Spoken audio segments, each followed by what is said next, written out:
There is a young gentleman in Georgia who is an inventor, and he's been working on this, changing plastic into fuel. In other words, he calls it Plastene. So instead of you having to purchase gasoline, you would get Plastene. And he's been working on this for quite a bit. He got a lot of attention last year.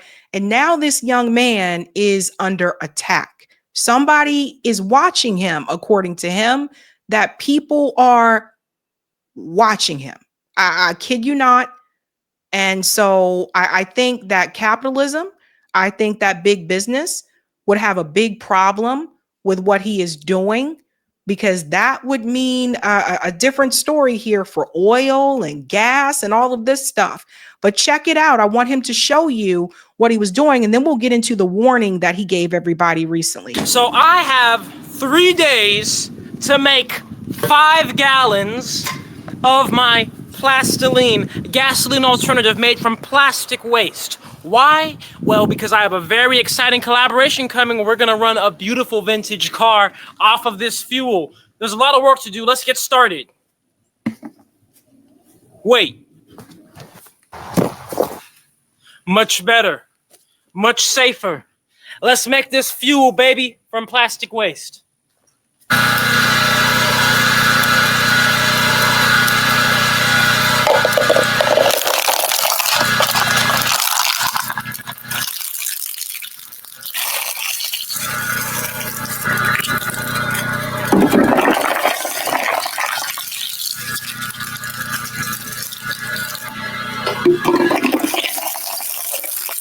I'll just mute it here for a second while I talk over it. I wanted you to see how he's doing this. I found this so interesting. Pretty cool, huh? And how many people knew this? How many of you knew that you can make fuel from plastic? Oh, Peter knows. Peter said, I subscribe to this guy. Okay, so he knows them. All right, let me turn the volume back up.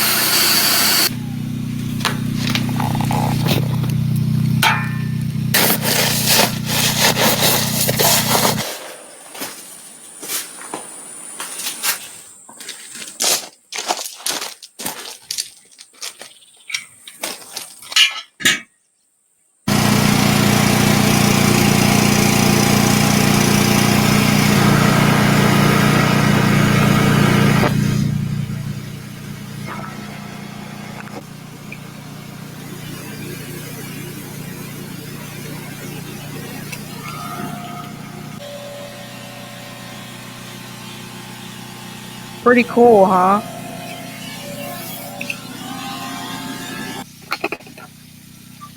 And then we'll just fast forward just a little bit here so you can see the liquid process. This is the part I thought this was really cool.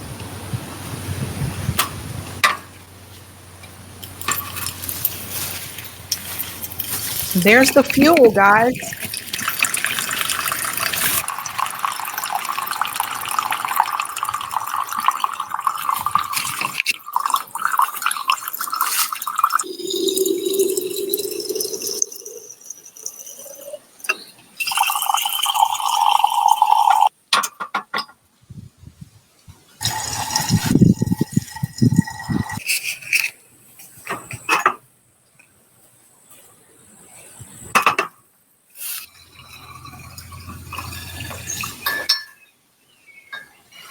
All right.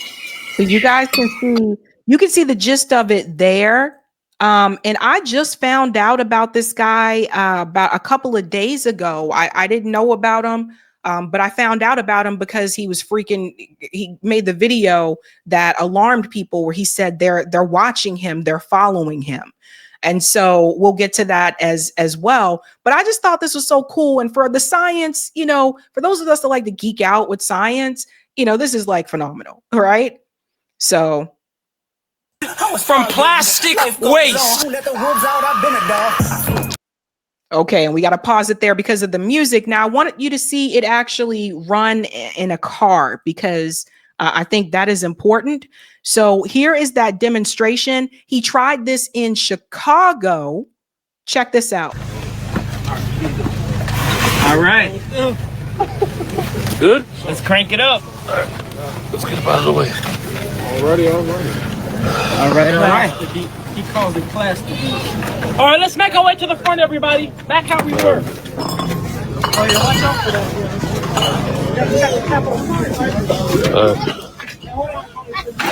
that. You want to donate? There's his GoFundMe.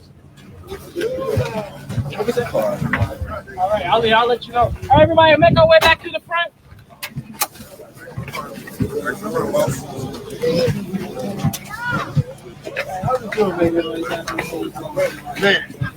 All right.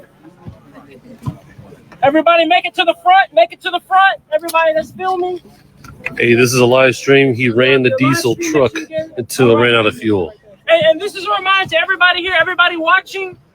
If you want to support my mission to take sunlight and turn sunlight into fuel made from plastic waste, you can go to my GoFundMe here. We're looking to raise $16,000 to get all the solar equipment I need. Huge thank you to Dan. He's a solar engineer that's donating 15 solar panels right here in Chicago to the cause. Huge thank you to Damien. He'll connect me with everybody out here, help me, give me a place to stay. Huge thank you to Tony for the truck, Ulysses for his truck. Huge thank you to Shannon for the space. And huge thank you to all of you and all Chicago and Illinois for making it out today. Everybody give yourself. Yes, sir!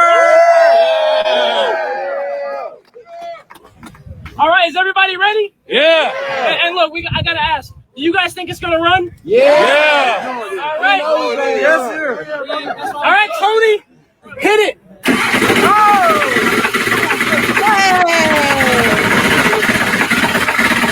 Yeah. Give it a minute. It's going. Here it comes.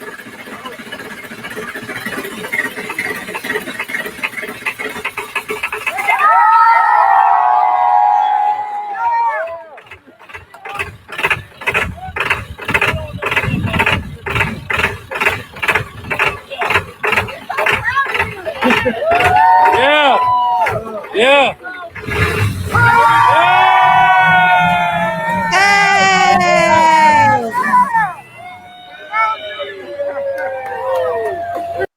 So that was a demonstration of that, right? Demonstration of diesel from recycled plastic powering a vehicle. And imagine if this really took off, right? We got to drop the beat for this, guys. Just imagine if you had this and you didn't have to rely on regular gas. We got to drop the beat before the holiday weekend.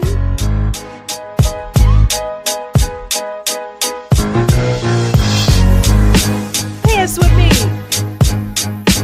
Dance with me. Drop the beat in the street. Woo! All right. I love this. I love it. I love seeing young people do such great things. I really do. And now I say that because that young man who's been working on this obviously for quite some time apparently is being followed. And we want to go ahead and get to that part here. But many of you were asking about the plastic to gas process here. He explained part of it in this interview. Check this out. Crude oil. Going back to the energy thing, energy can't be destroyed nor created. So I'm like, well, that's untapped potential energy right there. And think about how much waste. Go back, sorry. So this technology has been around for a while. The technology of turning like organic matter into fuel, been around. It came down to, I saw an article in 2020 talking about 3.4 billion masks in the ocean. I mean, those masks, most of them made of plastic, and it just had me thinking like, that's wild. That much plastic already, the mask just started being used. Right. 3.4 billion, and the coral reefs. COVID and all of that. They found them in like the Mariana Trench and stuff, so deep, and it's like. Clearly, there's an issue. There's no value to plastic. Right. Once it's done being used, we don't care. We want to get rid of it. Right. But I knew plastic is made of petroleum, crude oil. Going back to the energy thing, energy can't be destroyed nor created. So I'm like, well, that's untapped potential energy right there. There you go. That's the answer. Plastic, petroleum. Again, energy can't be, created nor destroyed. Now. He sent out this message. Again, his name is Julian Brown. Listen to what he's saying now. And this was recent. Typical African shared this. African-American man Julian Brown, who made his own fuel station from plastic waste since he was 17 years old, raises awareness that he's being targeted. So guys, listen up. I know that I'm not gonna live long. And that's why I put every day, every hour, every minute into building, into growing. Why am I out here working on this plastic in the fuel reactor I've been working on for 5 years, since I was 17? Why am I out here in 100-degree weather? Why am I out here despite being falsely accused and reported to the EPA and the IRS? Why am I out here despite weird black helicopters that turn off their radar transponder circling me 6 times at night? Why am I out here? Everybody hear that part? So he's been reported to the EPA, and there's a black helicopter that's circling around.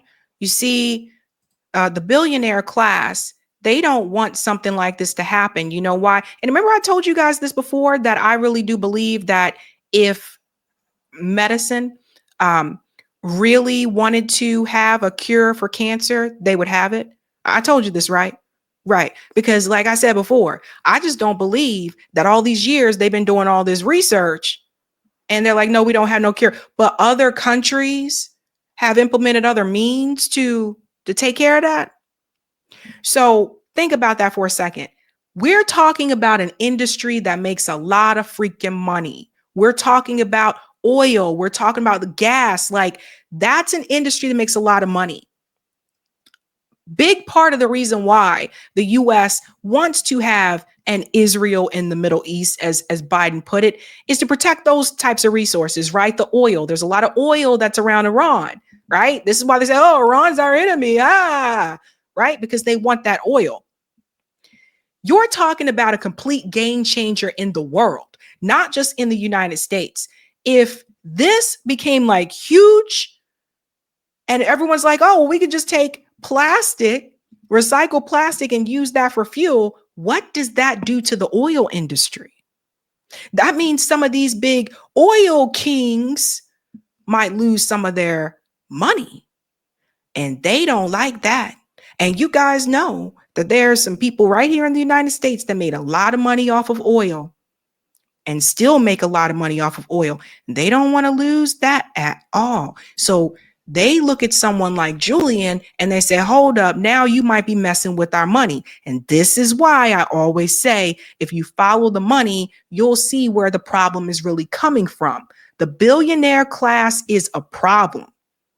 So this is one thing I agree with Zoran on when he said billionaires got to go. They do got to go. You become a billionaire by exploiting other people. Now you got this gentleman out here working his ass off to try to do something useful with plastic and use it to create fuel to power people's cars. Do you realize what a game changer this could be in the world? But the big oil kings don't like that. And I think that's why he's now being watched. And I think we know where those helicopters probably came from.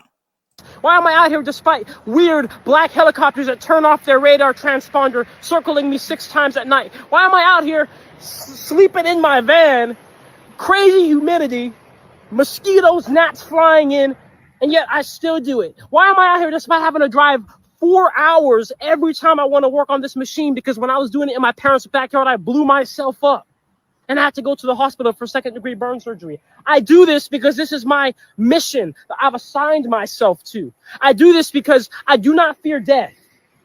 I do not fear suffering or uncomfortability. You know what I fear? I fear allowing an idea of something that may not even exist or happen have enough control over your entire life to where you're not even really living your life. You guys, he knows. Dwayne says he is not simply being watched, he's being targeted. Guys, he knows that by him doing this could cause him his life, like cost his life. And he's letting everybody know he doesn't fear it. He doesn't fear like death at all, because he knows that people they're targeting him. I would say the same thing if somebody, if a scientist and a doctor all of a sudden one day said, hey, I got the cure for cancer. I think they'd come after them too, because like I said before, as long as there is illness, there is treatment, and there's a lot of money to be made off of treatment instead of having an actual cure that would get rid of this illness. Always goes back to the money. That's the only thing I fear. And thus, I am completely set on what I want to do here, and nothing will steer my course but myself.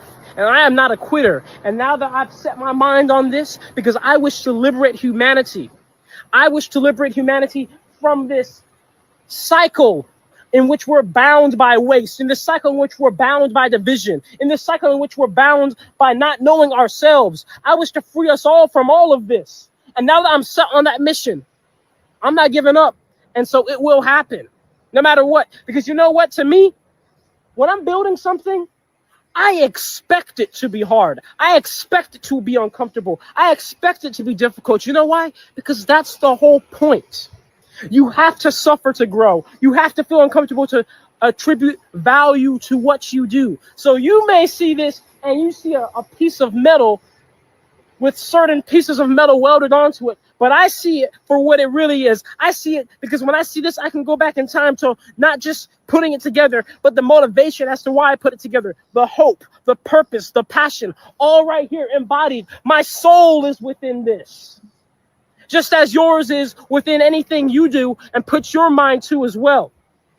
So if you wonder why I'm out here and why I'm not going to do anything else but continue to stay on this mission until I see it through, until I say it's complete, that is why. Because it doesn't matter what anything externally is. There is no threat. There is no uncomfortability. There is no amount of suffering that will steer me from what I wish to do, because that is the life I wish to live. It's inevitable.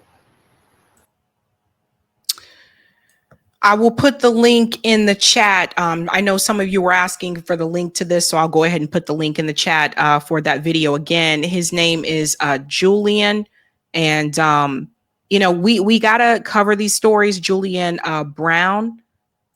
Let me go ahead and share it here. I hope that works out okay. There we go. There's the link there. I hope you guys can access it. Okay.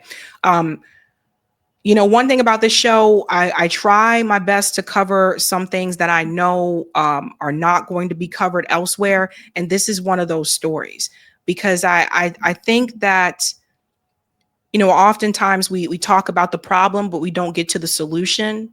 What he's doing could be a possible solution, could rid us of these oil spills, oil crisis, etc., just dealing with oil in general. And I think that when we talk about challenging power, what he is doing is actually challenging power. He's providing an alternative, and the billionaire class don't like that. And so you see the difference between what he's doing and the politicians who perform for you. So this is an example. That's a different way of challenging power. And notice he don't answer to nobody. He not working for nobody under this is all him. And they don't like that. So I put that link there. Please make sure you share that with people, and we'll clip the stories for the stream, and you'll have this over the weekend that you can share the video clip with people as well. Again, his name is Julian Brown, and he is being targeted. Hey guys, this was a Sabby clip. If you like what you saw, hit that like button and subscribe.